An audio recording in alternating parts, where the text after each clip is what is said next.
When this story was sent to me, it was almost as if they knew exactly what I was thinking about. I just had a conversation with someone recently about how some of the shows that I grew up on as a kid would not be allowed to, I think, really make it today. I don't think it would make it. And the reason is because people are much more sensitive today, right? So some of the sitcoms that I grew up on in the 90s, I don't think would fare well today. I told you guys I don't think Chappelle's Show, if it were released today as it was then, I don't think that it would fare well because people are more sensitive. So you may be shocked if you haven't heard this news. One of my favorite sitcoms of all time is Martin. Always has been. I think it's probably, if I had to rank them, it would probably be number one. And it's not just because of Martin Lawrence. I think Martin is incredibly funny, but that entire cast killed it. They did such a great job. But now, ladies and gentlemen, there is an entertainer named Ari Lennox who is not too happy with the show Martin. And she brought up an issue of colorism for dark-skinned women and how the show made her feel. And now, before I get into this, I got to make it very clear for those who have not seen Martin. I want to explain to you what this show was about. Martin Lawrence was at the beginning of the show, he was a radio host, and pretty funny one at that. Later on, he goes on to have his own talk show throughout the season. Gina, who is pictured here, the light-skinned woman, was Martin's girlfriend, and then later on his wife. Her best friend is Pam over here, the dark-skinned woman. And then they also had their other friends, Cole up here in the red hat, who was actually Cockroach on the Cosby Show. That was Theo's friend. And then they also had Tommy, who was known for apparently not having a job, right? So they used to pick on Tommy and say, Tommy, you ain't got no job, man, because he wouldn't tell people where he worked at. So anyway, funniest show, in my opinion, of all time. And, you know, it kind of made me feel some kind of way when I heard the statement from Ari Lennox, because to be fair, Martin picked on everyone in that show. Martin didn't just pick on Pam. Martin picked on Cole. They called Cole dumb, and they picked on Cole for having a girlfriend named Big Shirley, who was supposed to be like this giant woman or something. You never really saw her face for the most part. They picked on Tommy again for not having a job. They also picked on Tommy because he was bald, so they used to pick on his head. And Martin also picked on Gina, and Gina was his girlfriend, and then later his wife. He used to talk about her head. He said her head was too big. They used to call it massive dome. He used to pick on her butt and called her muscle butt, all these types of things. And they all picked on each other, and it was just jokey jokes. But like I said, some of these shows that I grew up with in the 90s, I just don't think if they were released today in 2025 that they would fare well, because people have become more sensitive. Martin Lawrence, the main character here, also played other characters in the sitcom. Martin Lawrence played a character called Shanae, which was their next door neighbor. Shanae was female. He also played my favorite character on the show, which was Jerome.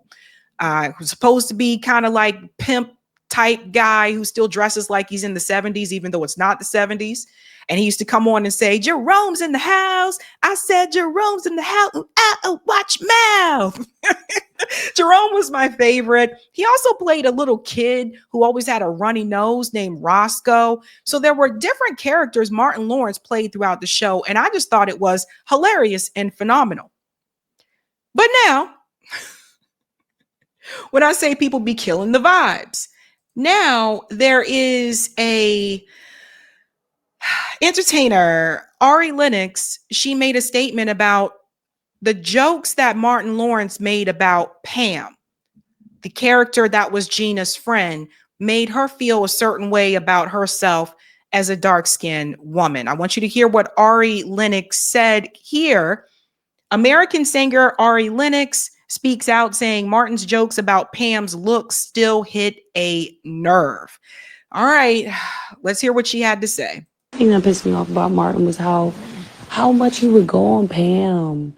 Like, I know, like, and this is coming from a girl who I love me a good, like, joking ass movie. And it even when the joking movie is like, damn, like that was fucked up. Like, I'm not like too woke or something is what I'm trying to say. Like I'm honestly not, I'm problematic. I'm pretty problematic, low key. But my point is that there are some things where I draw the line and it just bothered me. Or like, I don't know, it's like Pam was so fucking beautiful and so fine. And I just feel like growing up as a chocolate girl, like I don't even know if I was able to understand the greatness of Pam because of the light that I feel like I was being fed.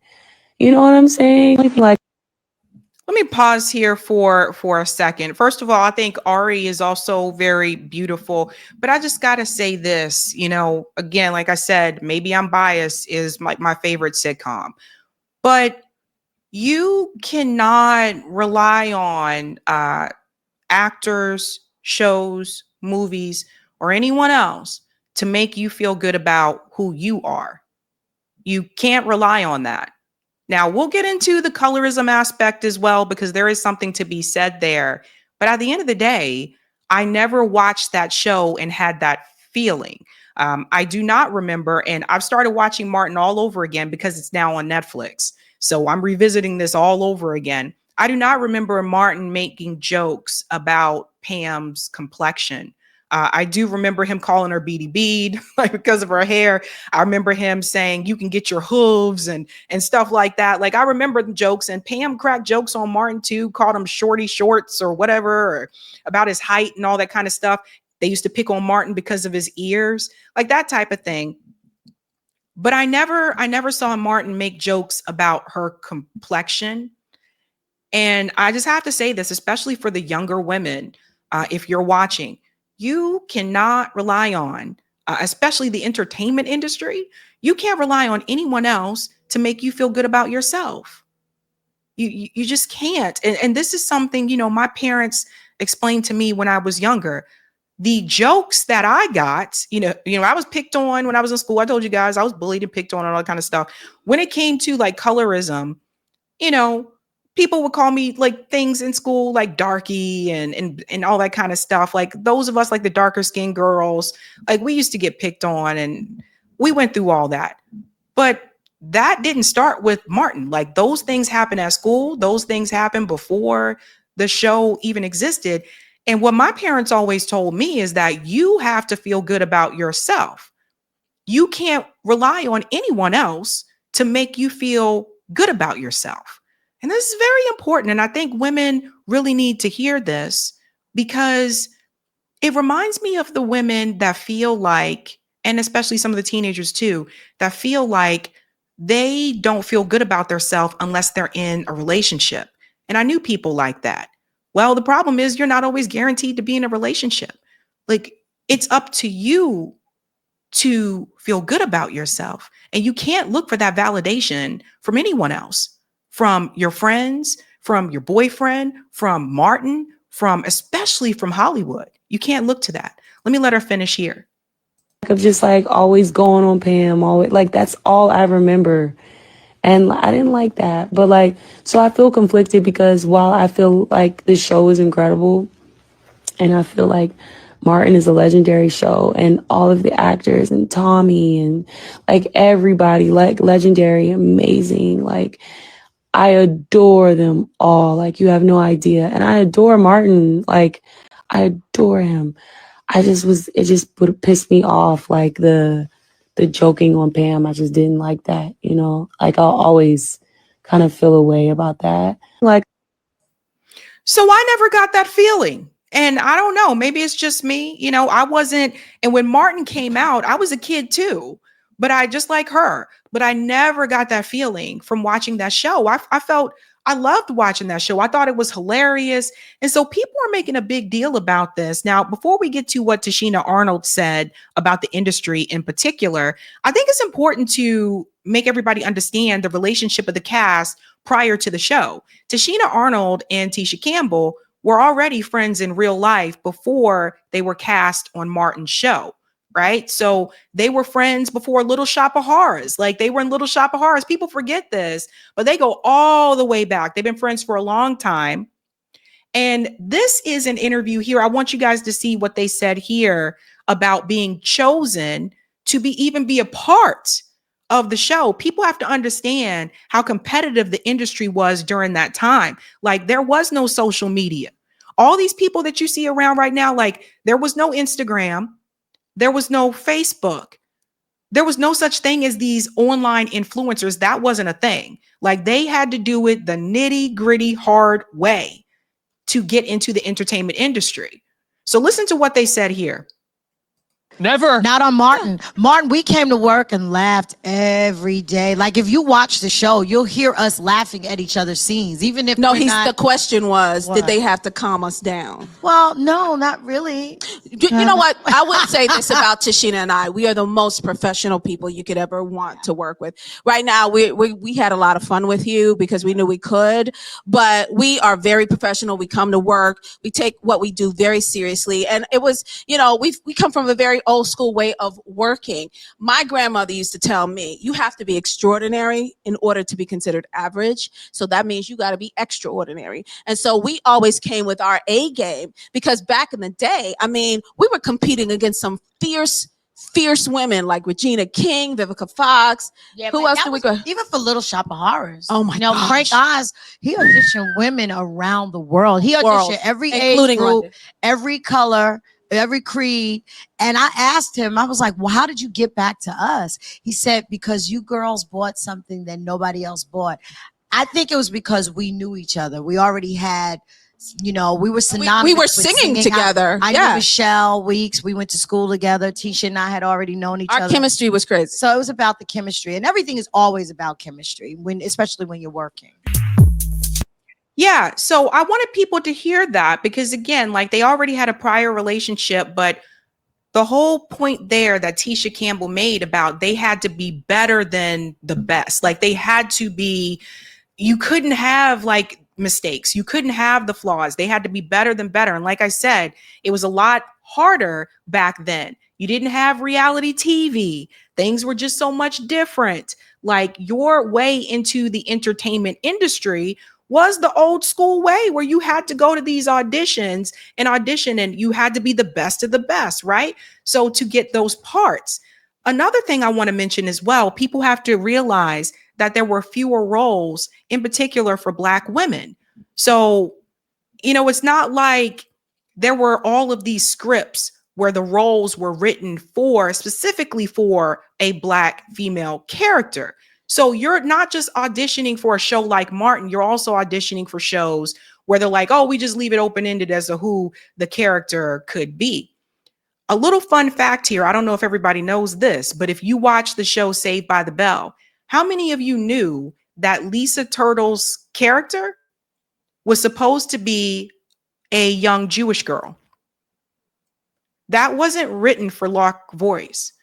But she went into the audition and according to the producers, they said she killed it. And so they had to change the character to have it fit her. So things were so much different like back then. Now let's get to the colorism point, because something that King of Reeds, I don't know if you guys ever watched King of Reeds. He pointed out something, he talked about this as well, but he pointed out something, how the industry was in the 80s and the 90s. And I want you to hear something here that he said. This is the media that we're consuming, the constant trope of the dark-skinned person playing second fiddle. A perfect example of this is Coming to America, starring Eddie Murphy as this fictional character coming from Africa and coming to find his queen or his love of his life, to have a different life.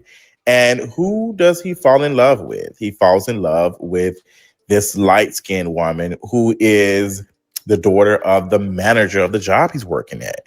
And the manager has two daughters. And there's a light-skinned daughter and a dark-skinned daughter. And when it was believed that the dark-skinned woman was the one who was being chosen, it was clear that it was the light-skinned woman. I truly believe that colorism is so prevalent that we do not even consider it because we see it so much. And we have just adopted it. Now, I wanted to pause here and I wanted to show you this part. And he has a different take on this Martin story than I do.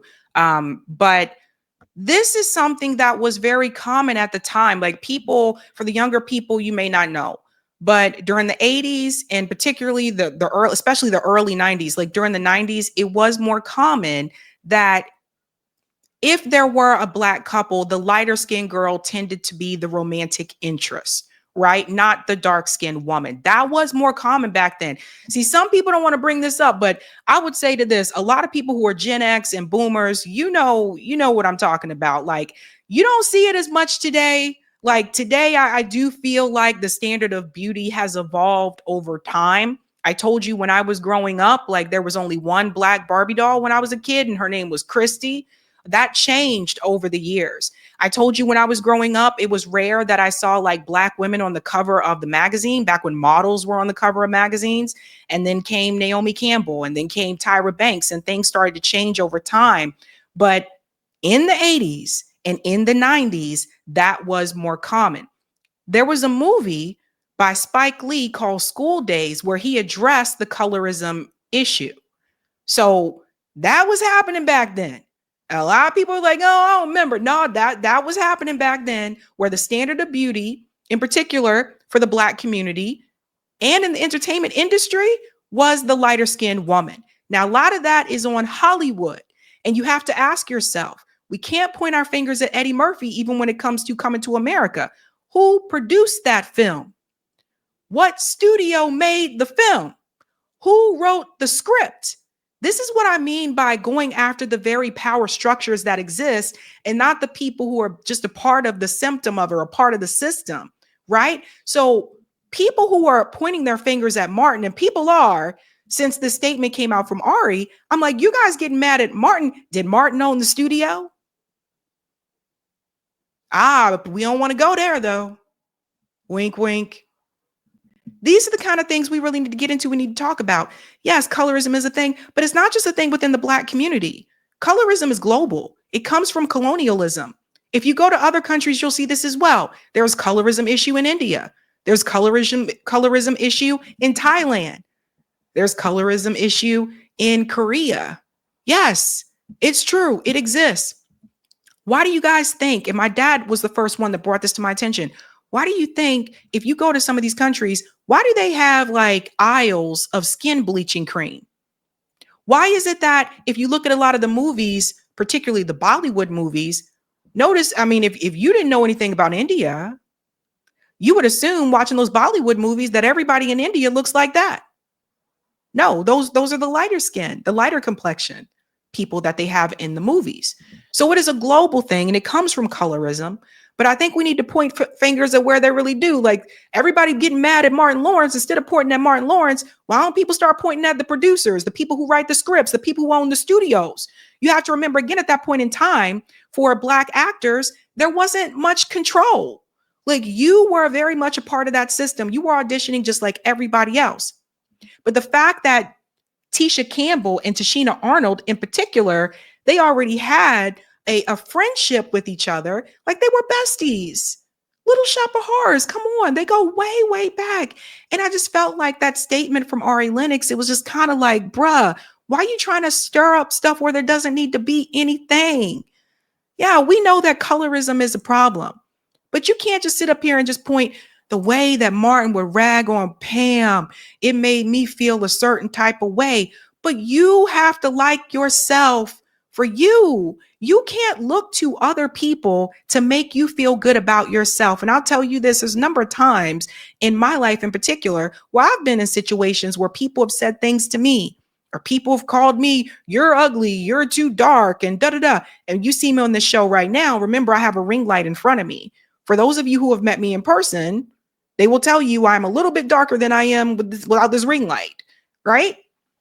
But people just, I don't know, like you cannot look towards other people to make you feel confident and feel good about yourself. You can't. You have to be able to look yourself in the mirror and feel that way. Now, Tashina Arnold, she did have an interview earlier as well, and she said something about this when she was auditioning for roles. I think this is important. The 80s were very interesting because it was about that light skin, dark skin thing. And I remember literally knowing that I was losing out to certain jobs because of my complexion. And it was just something that, was, you just dealt with it. It was, you just, roll it off your back and keep it moving. So I always had that thing of, okay, well, she doesn't have curly hair. Can you do something with your hair? A lot of people in the costume and makeup and hair industry, they were all white. And they didn't know how to do her hair. And this is another thing. Like I said, the industry is so different now. Like there's more tools, there's more technology. Like it's so much that you can do. And even when it comes to casting calls, you ain't even got to do all that now. You have people out here who've just become straight up influencers on Instagram where they ain't got to go through no producer, no casting, none of that kind of stuff. But back then it was not that way. So people have to understand what like Tashina Arnold went through, what a lot of actresses went through during that time, just auditioning for roles, then getting the role and then realizing like they don't know how to do your makeup. They don't know how to do your hair. It wasn't as diverse back then. So those are some of the things that she ran into. And yes, everybody who was hopping around, you go back and you watch and you ask people who were bopping around, in the 80s during the DeBarge days and all those kind of stuff, ask them. That's what it was like back then. That was considered, according to Hollywood and according to the entertainment industry, that was considered the standard of beauty if you were Black. And this is why I'm trying to tell you, you cannot rely on others to tell you that you are beautiful. When we think about that story about the brown paper bag, the paper bag test, and we talk about the story about the dolls, when we go back to Brown versus Board of Education, where they brought the baby dolls into the courtroom and they asked the Black kids to point to the doll that's pretty, point to the doll that's ugly. And what they found is that the Black kids, all of the bad things, they pointed to the Black doll because that's what they were taught. Because especially at that time, the standard of beauty in the entertainment industry, it definitely wasn't Black. Definitely was not Black. Dorothy Dandridge, during her heyday, there were times when they told her that she was too dark. So you can't rely on that. You just can't. Let me let her finish up here. And I had quite a few people that did not know how to do black hair. So I literally had to get a perm in order for my mom to not go nuts about somebody giving me bald spots. Yeah, I mean, those are some of the things that like she had to go through. But I will say this, I just want people to stop hating on that show, Martin. I thought Martin was a great show. And I was one of the people that was very sad when the show ended as quickly as it did. I was, I didn't know what was going on, everything that was going on at the time. But I was kind of surprised, like the 5th season was the last season. They're like, okay, well, this is it. I was like, what? It didn't make sense to me. So I was sad, like when Martin went away. Best sitcom in my opinion. And we don't have shows like that today. You just don't. This is why I can't watch network television because the shows are trash. It's like if you want a good show, you got to catch it on a streaming service. It's got to be like a Hulu made show or Amazon show or a Netflix show. You just don't have shows like that today. And to me, it just kind of felt like, yes, Martin told jokes about Pam, but Martin picked on everybody on that show and they all picked on each other. I think what was more interesting to me is that Ari felt that Martin's jokes against Pam, made her feel how she felt about herself. And for me growing up, I just did not get that feeling. I just didn't. I knew it was a sitcom. I knew that it was comedy. And I thought the show was hilarious. And I think what we don't really need like people trying to like come down on people, these actors, these shows that I thought were really great during a time where you weren't given that many roles to begin with any damn way. And I would say this, for Martin Lawrence, coming from seeing him in House Party with Tisha Campbell, you see a lot of them, they all go back. He had a smaller role in House Party. The stars of House Party were Kid and Play. And they went on to do other movies as well. The fact that Martin Lawrence had a smaller role in the House Party movies, and then he's the one that went on to have a successful, funny as hell sitcom, to me, I think that says a lot. I think Martin Lawrence worked his ass off. And that doesn't mean that he's perfect, but I think that there's something to be said for that. So I saw people like losing their shit about the whole Martin thing. And now it's like, especially on social media, people are ganging up against Martin Lawrence and they're like, we got to take Martin down. And I'm like, yo, bro, did you have that feeling before the statement came from Ari? And if you did, well, why are you saying something about it just now after her statement?